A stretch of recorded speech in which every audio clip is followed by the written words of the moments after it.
محترم سامعین، السلام علیکم ورحمۃ اللہ وبرکاتہ۔ لاکھوں درود اس پاک نبی پر جن کے صدقے ہم ان کی امت میں شامل ہیں۔ ایک بار رسول اقدس صلی اللہ علیہ وسلم حرم میں نماز ادا کر رہے تھے۔ ایسے میں ابو جہل رسول صلی اللہ علیہ وسلم کی جانب بڑھا۔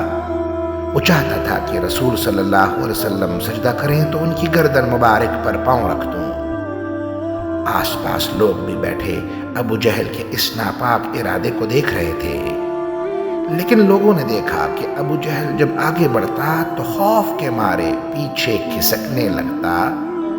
جب اس سے پوچھا گیا تو اس نے کہا کہ میرے اور محمد صلی اللہ علیہ وسلم کے درمیان آگ کی ایک خندق اور کوئی ہولناک چیز وارد ہوتی جس کی وجہ سے میں پیچھے ہٹ گیا۔